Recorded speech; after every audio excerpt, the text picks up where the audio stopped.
아멘.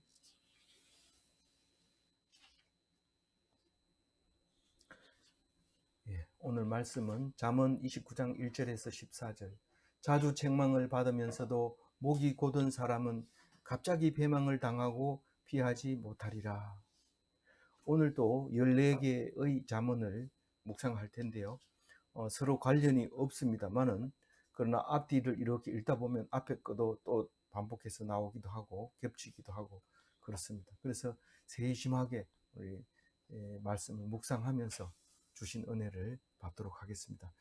만약에 한 절이 넘어갈 때는 앞에 걸 빨리 잊어버려야 뒤에 게 머릿속에 쏙 들어오지, 그것을 어떻게 해야 될까 하고 너무 오래 생각하면 그게 그만 앞에 거나 뒤에 거나 그냥 헷갈려 가지고 그만 혼란이 있는데, 그게 심한 사람이 있는데 그게 이제 정신분열을 일으키기도 하죠. 그래서 읽어보고 은혜 되면 은혜 받고, 그 다음에 또 그 다음 거 할 때는 빨리 앞에 걸 잊어버려야지 은혜를 받는다. 이제 이거는 제가 경험에서도 많은 것을 깨닫게 해주셨습니다. 오늘 1절 얘기는 갑자기 배망을 당하는 사람. 이건 1절 말은 너 그러다 갑자기 패망 당한다, 이 말을 하고 싶은 거죠. 누구에게 갑자기 패망을 당할까요? 목이 곧은 사람에게 갑자기 패망을 당한다.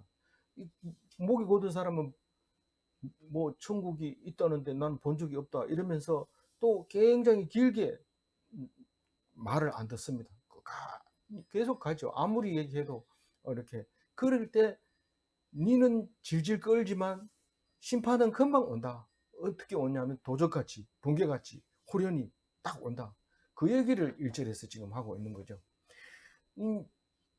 그러니까 오늘 기도에도 말씀하셨지만 이 자기를 의지하는 사람이에요. 목이 곧은 사람은 자기를 의지하는 사람이에요. 하나님 말씀을 듣지 않는 사람을 얘기하는 겁니다. 자주 책망을 받으면서도 이 말은 우리가 뭐 잘못했는 거를 일찍 일어나라 했는데 왜 안 일어나냐, 이런 책망이 아니라 하나님 말씀을 받아들이는 걸 주로 얘기하는 거죠. 그러니까 하나님 말씀을 안 받아들이고 끝까지 내 주먹이나 믿어라 뭐 이렇게 해버리면 그 사람이 번개같이 도적같이 호련히 나타나는 그 마지막 심판 날에 패망하게 된다. 그것을 피할 수 없는 그날이 된다. 이렇게 얘기를 하고 있는 거죠. 그래서 우리는 누군가 말을 하면 빨리 하나님 앞에 돌아와서 하나님을 영접하고 믿고 그래야 돼요. 그런데 이건 내하고 관계없는 얘기 아닙니까? 이런데 이 얘기는 관계 있습니다. 왜냐하면 내가 오늘 내 마음의 주인을 누구를 가지고 있었느냐, 거기에 따라서 이 1절의 말이 달라지는 거죠. 남 보고 얘기하지 말고 내 스스로가 내가 지금 내 행동, 내 말, 또 내 생각, 이거를 누구에게 맡겼는가, 그거를 한번 생각해 보면 이 1절이 내하고 관계 있는지 없는지를 알 수 있습니다. 내가 누구의 소유입니까? 하나님의 소유죠. 말은 잘하죠. 그런데 왜 그렇게 화내는데? 이러면 할 말이 없잖아요. 그래서 1절을 얘기하는 거예요. 자주 책망을 받으면서도 목이 곧은 사람은 갑자기 패망을 당하고 피하지 못하리라. 이런 말을 할 수 있는 거죠. 자, 이제 잊어버리고 2절 읽어봅니다. 시작. 의인이 많아지면 백성이 즐거워하고 악인이 권세를 잡으면 백성이 탄식하느니라. 이 의인이 권세를 잡으면 모두 즐거워한다. 우리가 이 28장 12절 묵상할 때 뭘 생각했어요? 예수님 생각했어요. 28장 12절 한번 읽어볼까요? 의인이 득의 하면 큰 영화가 있고 악인이 일어나면 사람이 숨느니라. 이 악인이 일어나면 숨는다 그랬고 의인이 일어나면 즐거워한다 그랬고, 이 28장에서는 큰 영화가 있고 이렇게 했고, 오늘은 백성이 즐거워하고 일어났는데, 다른 번역에서는 똑같이 그러니까 28장 12절이나 29장 2절이나 똑같은 구절로 이렇게 번역을 해놨어요. 다른 번역이라면 새 번역, 공동 번역 이걸 얘기하고 있는 겁니다. 물론 다른 것도 있지만 제가 주로 이제 그 공동 번역, 새 번역, 그리고 킹 제임스 이렇게 한글 번역은 주로 3개가 나오고, 가끔 가다가 그 현대어 성경이 아주 특별하게 또 감명을 제대로 이제 마음에 들게 번역한 경우가 있습니다. 그래서 이제 열 몇 개가 되는 한글 번역서를 동시에 보면서 이렇게, 그런데 그 28장 할 때 의인이 권세를 잡으면, 의인이 덕의하면, 의인이 덕의한다는 게 뭐예요? 예수님이, 덕의라는 것은 승리하면, 권세를 잡으면 이런 뜻입니다. 예수님이 권세를 잡았잖아요. 의인이잖아요. 뭐 십자가에 돌아갈 때까지는 아무도 몰랐죠. 죽은 지 3일이 된 다음에 부활절 날 새벽, 그때 비로소 막달라 마리아부터 시작해서 예수님을 알게 됐죠. 이게 승리했구나, 덕의했구나, 권세를 잡았구나, 이겼구나, 그거를 알게 되는데, 그래서 잊을 수 없는 부활절이죠. 우리는 부활절만 되면 그렇게 좋아합니다. 그래서 잊어버리지 않고 계란을 깨고, 그런데 그 부활절 날 계란 깨는 인구가 얼마나 될까요? 엄청 많습니다. 사실 돌아보면은 이 기독교가 전 역사를 흐름을 바꿔놓는 걸 따지면은 1등이죠. 1등. 그래서 예수님이 하신 일이 참 대단한 일을 했다는 것을 우리 역사적으로도 볼 수 있는 거죠. 그래서 의인이 많아지면 백성이 즐거워하고, 이 많아지면 이랬지만 다른 번역에는 권세를 잡으면 이랬어요. 28장에는 덕의하면 이래놓고, 악인이 권세를 잡으면 백성이 탄식하는데, 탄식하는 거, 숨는 거, 이렇게 표식을 해놨습니다. 이제 3절을 읽어보겠습니다. 지혜를 사모하는 자는 아비를 즐겁게 하여도 창기와 사귀는 자는 재물을 잃느니라. 이 아비가 나오고 지혜가 나오면 또 예수님이 생각이 나죠. 우리는 예수님은 말씀으로 오셨기 때문에 지혜고 모사고 또 뭡니까? 전능자고 그렇잖아요. 이 하나님은, 예수님은 지혜자예요. 아비를 즐겁게 하는. 그래서 이는 내 아들이요 기뻐하는 자다, 이렇게 얘기할 때 그 아비가 즐거워하는 이유가 그 말씀으로 오셨기 때문에, 그 말씀이기 때문에 즐겁게 한 겁니다. 그게 지혜를 사모하는 겁니다. 지혜가 뭐 사모하기는, 나도 솔로몬처럼 지혜로웠으면 좋겠다, 하나님 지혜를 주면은 내가 솔로몬처럼 될 텐데, 이렇게 얘기할 때 아니다, 말씀을 붙들어야지 그게 지혜지. 네 머리를 짜내는 거 가지고는 지혜가 아니다. 네가 머리를 짜내면 네보다 더 나은 사람이 있기 때문에 안 된다. 근데 성경 말씀을 읽어도 내보다 나은 사람이 성경을 보고 이해하고 있잖아요. 그럼에도 불구하고 꾸준히 말씀을 가지고 있으면 그거보다가 더 나은 게 없다, 그런 얘기를 하게 되죠. 그래서 꾸준히 하는 것을 성경에서는 성실하다, 이렇게, 성실하다, 그 신실하다, 이렇게 하는, 믿음이 꾸준하다, 이런 뜻으로 말하고 있습니다. 어떤 사람은 뭐 한 번 믿어가지고 영원히 미래의 죄까지 다 없앴기 때문에 나는 구원받는 사람이야, 이러면서 교회 안 나가도 돼, 이랬는데 그건 큰 오해를 하고 있는 거죠. 나가야 됩니다. 맨날. 그래서 날마다 회개하고 날마다 새 사람이 되고 날마다 하나님 앞에 앞서야 됩니다. 그리고 사도 바울처럼 날마다 죽어야 되는 거죠. 그게 없이 그냥 지식만 가지고 그것도 달달달 몇 장 몇 절만 외워가지고 계속 그걸 주장하면, 그렇게 하면 그 지혜를 사모하는 자가 아니죠. 그래서 말씀 살아가는 자체가 말씀이 돼야 될 때 하나님이 아버지가 기뻐하는 거죠. 우리 아버지가 누구라고요? 하나님 아버지. 그래서 어제 묵상하고 나가지고, 어제 맞죠? 묵상하고 나와서 나눔할 때 은혜 되는 게 있었죠. 무슨 거 있어요? 아버지의 물건을 도둑질하고 죄 없다 하는, 죄가 없을 수 없다, 이런 그 묵상할 때 어떻게 읽었어요? 그거를 하나님의 하나님 주신 것을 감사하지 않고 은혜로 생각하지 않으면 그게 결국은 도둑질하고 뭐라고요? 죄가 없다고 얘기하는 건데, 그 말씀을 듣고 생각해 보니까, 그 전에 네가 11조를 도둑질했지 않느냐, 이렇게 하는 것도 귀에 쟁쟁하는데, 그 나눔이 참 필요하구나, 이런 생각을 했어요. 저는 그걸 하면서 그 생각을 못 했는데 어떻게 그렇게 생각을 했을까? 왕과 부모와 하나님, 이것은 눈에 보이는 하나님과 보이지 않는 하나님으로 우리가 구분하기 때문에 그게 말이 되잖아요. 그래서 우리가 아비를 즐겁게 하여도 이렇게 말을 할 때 하나님을 빨리 떠올려야지. 맨날 때리던 아버지 이거 생각하면은 나는 일부러 아버지 말을 안 들어야 돼. 왜 그러냐, 원수 갚으려고. 뭐 아버지한테 무슨 원수가 있는데 맨날 때리고, 이렇게 얘기하는 게 이제 잘못 이해한 거죠. 하나님을 아버지를 대하는 것이 하나님 대하듯 해라, 이렇게. 그러면 오래 산다, 그 얘기를 할 때 하나님을 진짜 그렇게 섬기면 영원하게 사는, 영원히 이 구원받는 영생하는 사람이 된다, 이런 말을 하고 있는 거죠.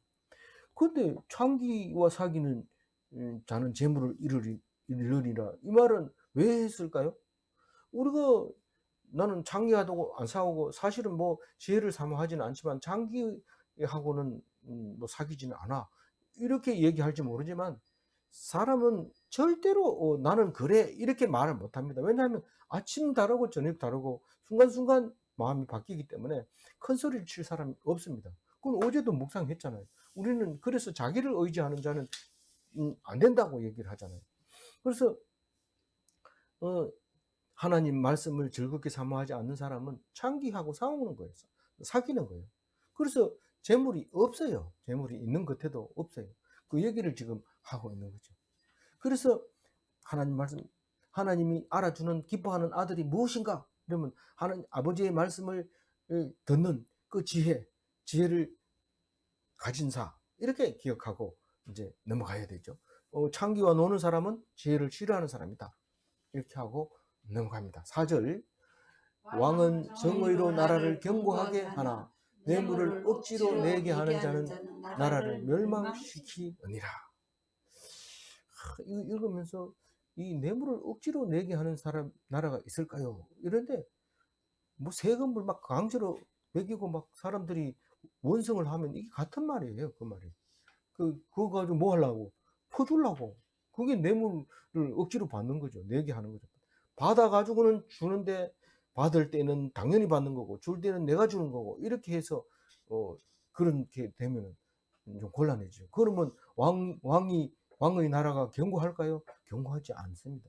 왕의 나라가 견고하는 것에 대해서는 여러 번 나오고 있는데 20장 28절 할 때 머릿속에 잘 남아 있었어요. 이 20장 28절에 뭐라고 했는지 한번 읽어볼게요. 왕은 인자와 진리로 스스로를 보호하고 그의 왕위도 인자함으로 말미암아 견고함이라. 이 밑에 마지막 절에도 이게 왕위를 견고하게 하는 이야기가 나오거든요. 그런데 이게 그 왕위는 뭘로 견고해지냐면 정의로, 인자와 진리로, 그렇게 견고해지는 거예요. 재수 좋아가지고 오래 왕하는 게 아니고, 뭐 건강해서 오래 하는 것도 아니고, 또 참모들을 잘 둬서 그렇게 오래 하는 게 아니라 진리와 인자로, 정의로 그렇게 견고해진다고 잠언서에서는 여러 번 얘기하는데, 왕은 정의로 나라를 견고하게 하나 뇌물을 억지로 내게 하는 자는 나라를 멸망시킨다고 얘기를 하고 있습니다. 이거는 왕 얘기하는 말이네, 내하고 관계없네, 이렇게 읽고 그냥 넘어가려고 하면 딱 잡으세요. 잡아가지고 뭐라고 얘기해요? 네가 왕이야, 네가 왕이야, 왕 같은 제사장으로 살으라고 예수님이 얼마나 얘기했는데, 근데 내가 왕 같은 제사장으로 살려고 하는데 내가 정의로 나라를 견고하게 아는 게 뭐 있느냐, 이렇게 되도록 물으면은 네가 정의로 사느냐 인자와 진리로 사느냐, 그거를 생각해 보게 하는 거죠. 말씀을 붙잡고 말씀을 묵상하면서 사람들을 생각하고 그렇게 하느냐, 기분 나는 대로 하느냐, 그걸 가지고 지금 생각해 봐야 되죠. 그래서 절대로 이 성경 말씀이 딴 사람 보고 하는 게 없습니다. 전부 나보고 하는 겁니다. 뭐 그렇지 않았다면 예수님이 그런 말을 하겠어요? 성경은 너희들이 구원을 얻으려고 성경을 상고하겠냐? 성경은 나를 쓴 것이다. 예수님을 쓴 거래, 그러니까 나하고 관계없지, 이렇게 하면 안 되고 예수님이 곧 납니다. 예수님이 말하는 대로 그대로 우리는 해야 됩니다. 십자가도 그대로 해야 되고 예수님이 영광도 그대로 따라해야 돼. 그래서 우리의 본이고 우리의 모델이고 우리가 따라가는 사람이기 때문에 예수 그리스도인이 되는 것이죠. 또 이제 5절로 넘어갑니다. 이웃에게 아첨하는 것은 그 발 앞에 그물을 치는 것이라. 이웃집에게 아첨하는 게 좋지 이웃집에게 욕하는 게 좋습니까? 만나자마자 얼굴 화장빨 잘 받았네요. 오늘 뭐 인상이 좋네요. 그리고 뭐 애들 또 공부 잘한다면서요. 그리고 아첨하고 막 이렇게 하는 거 그게 별로 안 좋다는 거예요. 그 여기 그의 발 앞에인데 그의 발이 누굴까요? 이런데 자기 발이에요. 자기 발. 자기 발 앞에 거물을 외치는데 이게 덫이라는 거예요. 덫이라는 거예요. 올무라는 거예요. 그 아첨하는 말을 때문에 스스로 부끄러워지는 일이 생기니까 사람에게 잘 보이려고 하지 말으라는 거죠. 뭐 이쁘면 이쁘구나 이러고 지나가야 되지 뭐 그렇게 뛰어가가지고 붙들고 어떻게 그렇게 이쁜 이러고 그렇게 아첨하지 말라는 거예요. 어떻게 그렇게 나중에 올무가 됩니까? 그 말이 모르죠. 저는 뭐 묵상해봐도 그게 무슨 왜 그럴지는 잘 모르지만 분명히 잠언은 누가 깊이 생각 누가가 아니고 아직도 이 솔로몬이죠. 솔로몬 제2편 지금 잠언을 읽고 있는데 내일까지 솔로몬의 잠언 2편 묵상합니다. 내일 끝나고 나면 이제 주일부터는 이제 그 아굴의 잠언 그리고 뭐 르무엘의 잠언 그리고 현숙한 여인 뭐 이런 그 잠언을 이제 이야기하면 잠언은 다 끝나고 6월달 끝으로 잠언은 이제 다 끝납니다. 그런데 여기 누가 곰곰이 생각해보고 이 말을 했다고 합니까? 솔로몬이 연구를 해보니까 이거 되게 아첨한 게 그게 결국은 자기를 부끄럽게 하고 올무가 됐구나. 그걸 알고 이걸 쓴 거죠. 근데 뭐 엄청 뭐 수천 가지를 잠언을 썼다고 얘기를 하는데 그 중에 이게 히스기야에게 뽑혀서 정리가 된 게 거기 때문에 사실 우리가 이해가 안 가더라도 이걸 알고 있으면 나중에 딱 이해가 되는 거죠. 그래서 잠언은 그냥 읽고 이해가 되면 감사하고 안 이해가 되면 그걸 붙들고 막 씨름하고 막 결국 억지로 해석하려고 하지 말고 그냥 넘어가면 됩니다. 한번 읽어보고 뒤로 넘어갈게요. 이웃에게 아첨하는 것은 그의 발 앞에 거물을 치는 것이니라.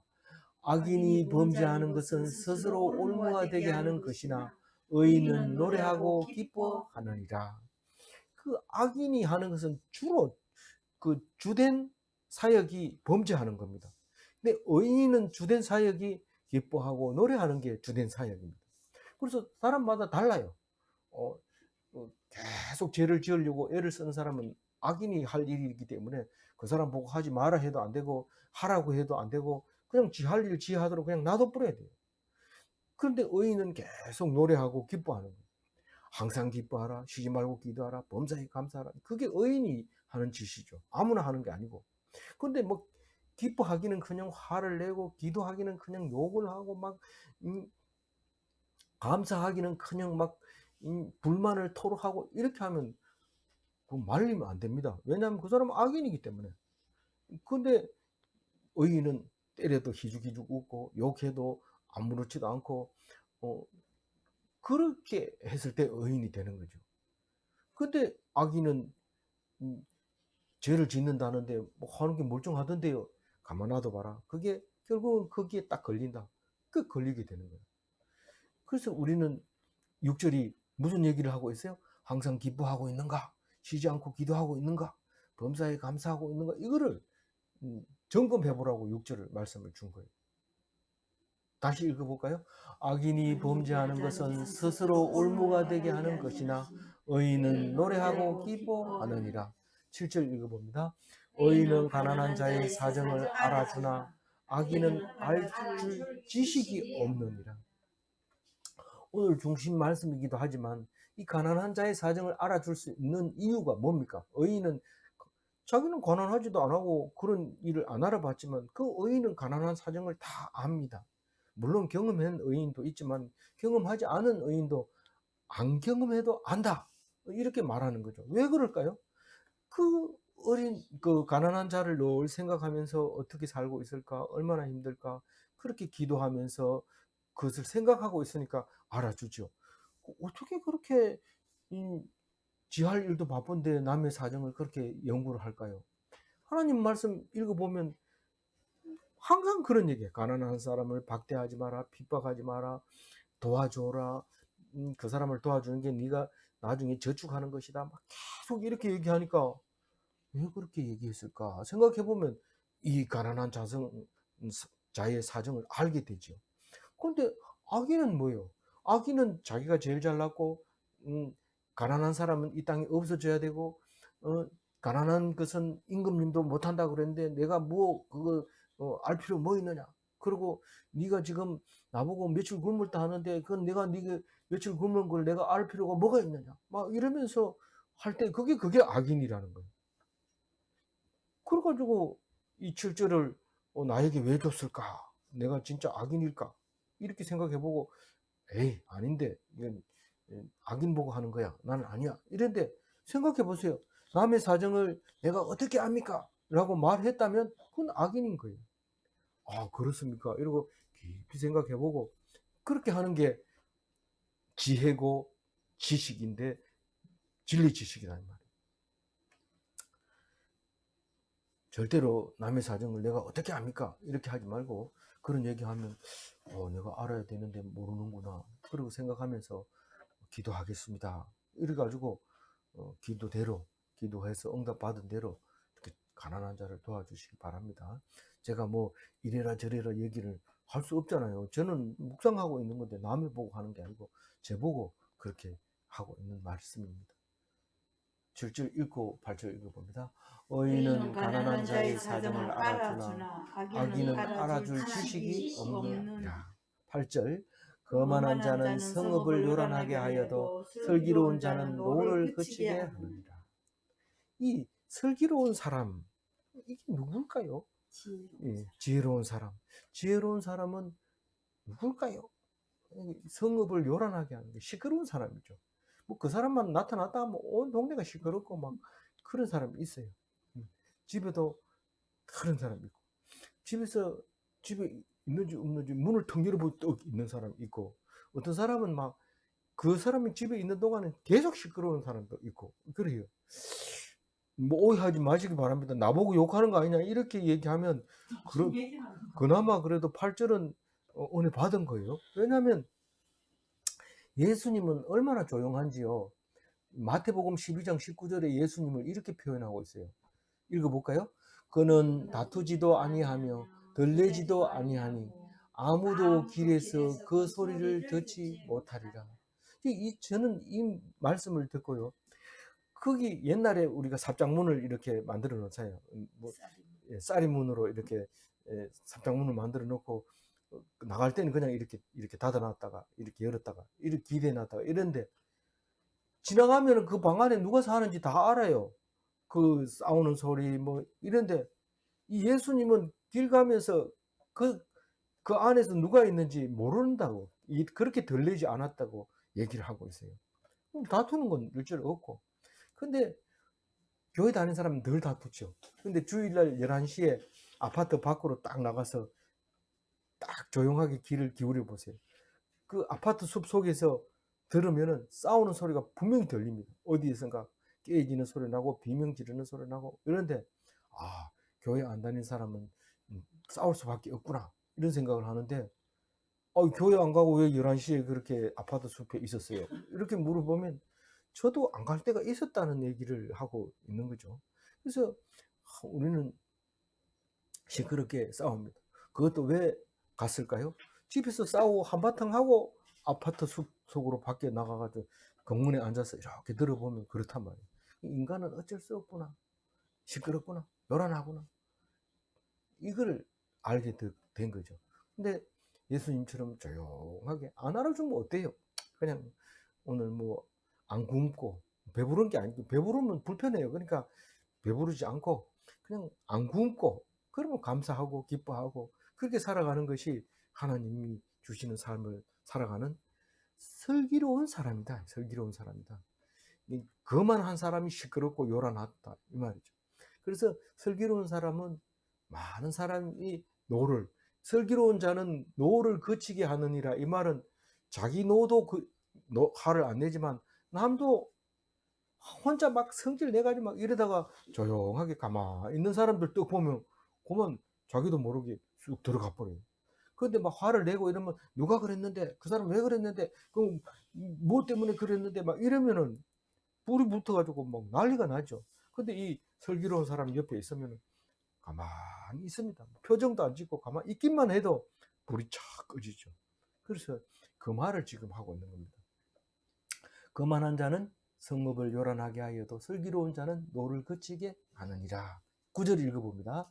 지혜로운 자와 미련한 자가 다투면 지혜로운 자가 노하든지 웃든지 그 다툼은 그침이 없느니라. 여기 이제 조금 이제 새로운 번역에서는 다르게 표현했는 건데, 이 미련한 자와 지혜로운 자가 싸우게 되면 지혜로운 자가 노하든지 웃든지 그 다툼은 그침이 없느니라 이랬는데, 다른 번역에서는 그 미련한 자가 노하든지 웃든지 다툼이 그침이 없느니라 이렇게 얘기하고 있거든요. 그러면 이게 번역이 잘못됐느냐, 어떤 것이 더 정통적이냐, 새 번역이냐, 뭐 개혁 개정이냐 이렇게 따질 일이 아니고, 자, 가만히 귀담아 들어보면 지혜로운 자나 미련한 자나 상관없습니다. 둘이 싸우다가 미련한 자와 지혜로운 자가 둘이 싸웠는데, 예를 들어서 먼저 이제 미련한 자를 생각합시다. 미련한 자가 이겼다 이거 씩 웃는다. 그런다고 해서 그게 지혜로운 자가 졌는 겁니까? 아니잖아요. 그러면 지혜로운 자가 졌다고 막 화를 막 냅니다. 그렇다고 해가지고 그게 이 지혜로운 자가 이긴 거냐? 그것도 아니라는 거죠.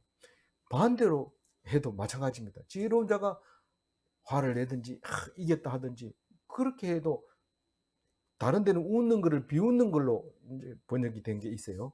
근데 노하는 거나 화를 내든지 아니면 이거 이겼다고 이러면서 하는데 그렇게 비웃든지, 어쨌든 이 말은 다른 말이 아니고 이건 그냥 통째로 외웠다가 적당할 때 필요할 때 쓰는 거지, 이걸 그대로 따지는 게 아니고, 속담은 원래 그렇잖아요. 의미를 이쪽에 붙여도 되고 저쪽에 붙여도 되는 그런 의미를 가지고 있는 속성이 있어요.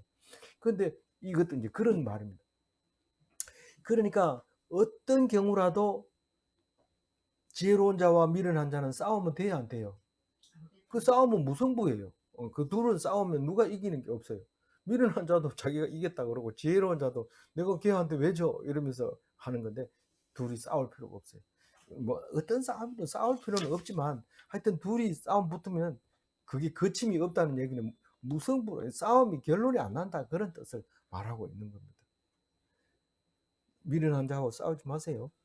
그래서 싸우지 말라 이런 뜻입니다. 10절 읽어봅니다. 피 흘리기를 좋아하는 자는 온전한 자를 미워하고 정직한 자의 생명을 찾느니라.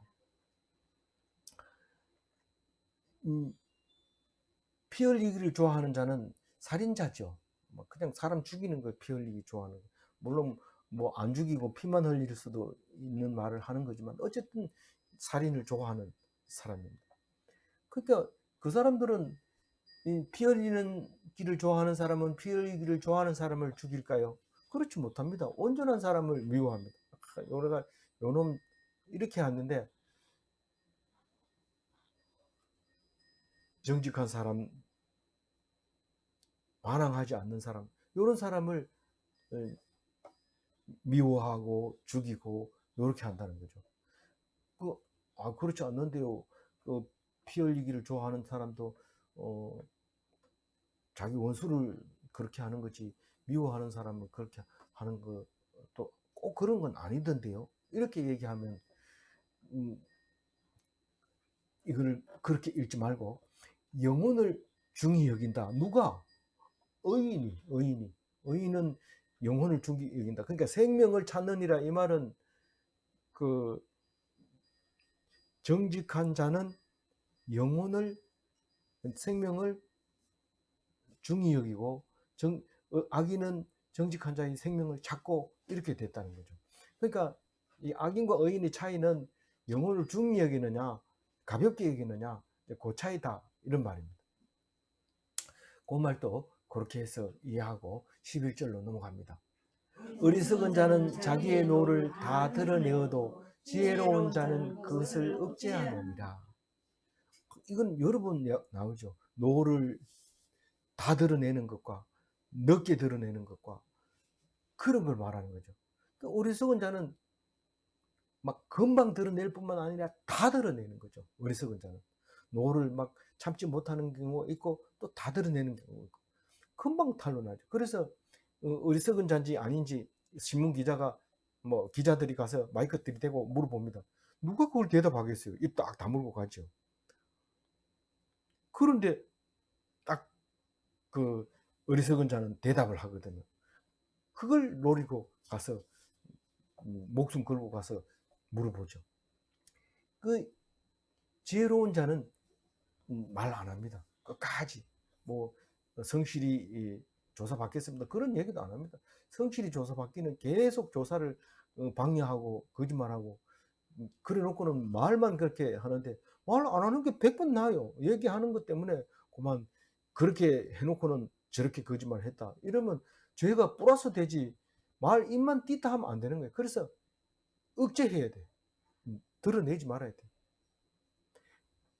노를 안 드러내는 거지 말을 하지 말라는 겁니다. 결국은 그 사람은 그 속에 들어있는 어리석은 걸 드러내는 거예요.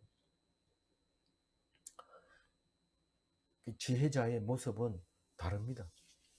감옥서 집어넣으면 감옥서 가야 돼요. 나는 잘못이 없다 막 이렇게 몸부림치는 것보다 들어가 있는 게 나아요. 그래서 지금 감옥에 있는 사람을 무조건 나쁘다고 해야 되는 게 아닙니다. 나중에 보면 죄 없는 걸 집어넣는 사람도 수없이 많습니다. 그것은 지금 알 수 없습니다. 나중에 하나님이 다 갚아주고 채워주고 챙겨줍니다. 그러니까 우리는 이렇다 저렇다 얘기하지 말고 그냥 가만히 있어요. 어떻게 한다고요? 억제를 해야 돼요. 뭐를요? 노를 드러내지 말고 억제를 해야 돼요. 그렇게 11절을 말하고 있습니다. 12절 읽어봅니다. 하나님 거짓말을 들으면 그 하인들은 다 악하게 되는. 이게 무슨 말일까요? 이거는 알 듯하기도 하고 모를 것 같기도 해요. 만약에 통치자가 거짓말하는 사람의 말을 들어버릴 수가 있어요. 왜냐하면 자기가 좋기 때문에 자기가 그 말을 들었는데 그게 참 좋은 거예요. 세금 많이 거두시다 이러면은 아 그래? 뭐가 좋는데? 아 그래야 뭐 나라가 부강하고 다른 나라에 비해서 훨씬 잘 살게 되고 이러니까 거짓말인 줄 알면서 아 그래 해보자 이렇게 하는 게 이제 통치자가 거짓말을 듣는 경우가 있습니다. 그렇기 때문에 그러면 나머지 참모들은 전부 거짓말을 만들어 가지고 하는데 그 하인들이 악하게 될까요? 선하게 될까요? 그 사람을 도와주는 사람들을 보면은 알아요. 그 통치자는 밑에 사람이 어떻게 할 수 없어요. 그러나 그 사람을 도와주는 사람이 지금 어떤 행동을 하고 있는지 그걸 보면 지금 이 통치자가 어떻게 하고 있는지를 다 압니다. 거짓말을 자꾸 하면 벌써 거짓말을 들었다는 겁니다. 그러니까 지금 현재 볼 때는 그렇게 봐야 되고 지나간 것은 하나님이 다 알아서 이렇게 치리를 하기 때문에 우리 그것까지 신경 필요 없어요. 나중에 어떻게 될 이런 얘기를 하죠. 예. 그래서 12절하고 뭐하고 같아요? 5절. 예. 예, 감사합니다. 그래서 분별력이 없는 통치자가 사람들을 악하게 만든다 하는 사실을 알아야 됩니다. 그건 통치자하고 관계 없는 것처럼 보이지만 다 책임져야 되는 거죠. 또 우리하고는 관계 없어요? 관계 있어요. 네가 만약에 거짓말하는 사람이 자꾸 네한테 붙거들라 네가 지금 분별력이 없는 왕이구나 하는 걸 알아야 돼. 왕 같은 제사장으로 분별력과 통찰력을 가지고 있는가 그걸 물어보는 거죠. 13절 읽어봅니다. 가난한 자와 포악한 자가 섞여 살거니와 여호와께서 그 모든 눈에 빛을 주시니. 예, 이 말은 그 다른 얘기가 아닙니다. 뭐 빛을 주는데 뭐 어쨌다는 거야 이렇게 읽지 말고 비를 똑같이 비를 주고 똑같이 이 햇빛을 주고 이런다는 뜻으로 읽으면 돼요. 포악한 자도 있고 가난한 자도 있어요. 포악한 자하고 가난한 자하고 왜 대비를 합니까? 그렇게 모양이 다른 거하고 섞여 사는 거죠. 우리 묵상하러 오는 사람이 뭐 손가락에 이렇게 꼽을 만큼 오시지만 전부 사람이 다릅니다. 이런 사람이 있고 저런 사람도 있고 뭐 생긴 것도 다르지만은 뭐 먹는 거, 이야기하는 거, 나눔하는 게 다 다릅니다. 이거는 뭐 그거를 얘기하라는 것은 아니고 여기서는 지금 그 극명하게 갈라지는 이 사람들이 지금 어떻게 하나님께서는 똑같이 주는데 기도 제목은 다르거든요. 기도 제목은 달라요. 포악한 사람도 나는 이쪽으로 갈 것이다. 근데 그쪽으로 가면 부끄러운 빛으로 가는 거고 가난한 사람 나는 이쪽으로 갈 겁니다. 이랬을 때 소망의 빛으로 가는 겁니다. 이거는 믿는 자의 눈에나 믿지 않는 자의 눈에나 똑같이 내리는데 믿는 사람은 하나님 감사합니다. 올해도 농사를 이렇게 잘 되게 해줬군요. 이런데 믿지 않는 사람의 눈에는 똑같은 비를 내려줬는데도 왜 작년보다 적게 해줘요? 이러면서 원망하고 성질내고 이렇게 하는 거죠. 오늘 아침에 뉴스에 딱 보니까 이스라엘 백성이 다시 마스크를 쓰도록 이렇게 해놓으니까 한 50대 된 아줌마가 딱 나와가지고 다 됐는 줄 알았는데 짜증나고 화가 나요. 막 이렇게 나오는 거예요. 누구한테 화내는 겁니까? 다른 사람도 아닌 유대인이 그렇게 얘기를 하면 우리는 좀 곤란스럽죠. 우리 본이라고 생각하고 있는데 역시 예수를 안 믿으면 유대인이라도 할 수 없구나 이런 걸 볼 수 있는데 화내면 안 되죠. 자세히 깊이 생각해 보면 이스라엘 백성이 다른 나라 지금 현재 이스라엘 백성 말이죠. 그 이스라엘 백성이 유대인으로서 다른 나라에 비해서 유별나게 순종하고 백신도 잘 맞고 말도 잘 듣고 이런 것은 사실입니다. 그러나 온 전 세계가 지금 코로나에 걸려서 2차, 3차 지금 비상이 걸렸는데 자기들 혼자 그럼 마스크 안 쓰고 다닌다 하면 세계 여행을 할 수 있습니까? 뭘 할 수 있습니까? 화낼 일이 아니죠. 절대로 화낼 일이 아닙니다. 하나님 또 주셨군요. 우리가 교만해서 아직 하지 않아도 될 것을 미리 터뜨려 가지고 이렇게 또 3차가 오게 했군요. 그 회개가 일어나야 되는데 회개가 안 일어나고 노를 일으킨다는 것은 이거는 기독교에 맞지 않는 얘기를 하고 있는 겁니다. 그래서 13절 얘기는 딴 얘기 아닙니다. 일반 은총을 특별 은총으로 바꿔야 돼요. 우리가 일반 은총은 지금 힘들고 어렵습니다. 코로나 때문에 어렵습니다. 경기도 어렵습니다. 그럴 때 특별 은총을 다 바꿔야 됩니다. 뭐 돈을 주면 준다고 뭐라 하고 세금 받으면 또 받는다고 뭐라 하고 코로나 마스크 쓰라면 쓰기 싫다고 뭐라 하고 쓰면 또 쓰지 마라 하면 또 너무 빨리 그랬다고 막 이렇게 하고 그렇게 하지 말고 어떤 경우라도 하나님 감사합니다. 영광입니다. 기뻐하는 그럼 그게 지혜가 일반 은총을 특별 은총으로 바꾸는 지혜, 기술자 이게 우리에게는 필요한 거고 기독교인이 가져야 될 폼인 거죠. 믿습니까? 예. 13절 읽고 14절 읽겠습니다. 가난한 자와 포악하는 자가 썩겨 살거니와 여호와께서는 그 모두의 눈에 빛을 주시느니라. 왕이 가난한 자를 성실히 시원하며 그의 왕위가 영원히 견고하리라. 이 왕은 사실 가난한 사람들을 돌봐야 되는데 가만히 있는데도 돈을 막 주고 이러면은 훌륭합니까? 그게 아니고 귀 기울여서 원하면은 해줘야 됩니다. 그럼 원하지도 않는데 막 주고 또 원하면은 핑계 대버리고 또 준다고 했는데 엉뚱한 데 줘버리고 이렇게 하면 안 됩니다. 그래서 왕은 성실하게 귀 기울여서 가난한 사람들이 에게 귀를 기울여서 들어야 됩니다. 마음대로 그냥 막 해준다고 해서 되는 게 아니고 근데 그게 정의고 인자와 진리고 견고해지는 왕권의 자리라고 말하고 있는 거죠. 그래서 우리가 막 구제한다 이러고 나가서 돈을 막 쓰고 내가 구제 헌금으로 얼마를 했다 이게 중요한 게 아니라 가난한 사람에게 귀를 기울이는 게 왕같이 사는 거예요. 왕같은 제사장으로 사는 거예요. 귀 기울이는 거예요. 정말 교회가 가난한 사람을 도와준다. 정말 옳다 생각하면 구제 헌금을 해야 되는 거고, 또 본인이 아니다, 이거는 교회에서 손이 닿지 않는 어려운 사람이 있다. 그러면 또 그 사람에게 귀를 기울이고 필요할 수 있는 대로 할 수 있는 대로 해줘야 되지. 불편하다. 교회 가가지고 해봐라. 그 교회에다 전화해서 이 사람 어려운데 좀 도와주세요. 뭐 이렇게 하는 것도 좋은 거지만은, 그러나 성실하게 그 어려움을 잘 들어주면 나는 왕이 되는 거예요. 자동으로 왕이 되는 거예요. 왜냐하면 그걸 도와주는 게 왕권을 유지하는 거기 때문에.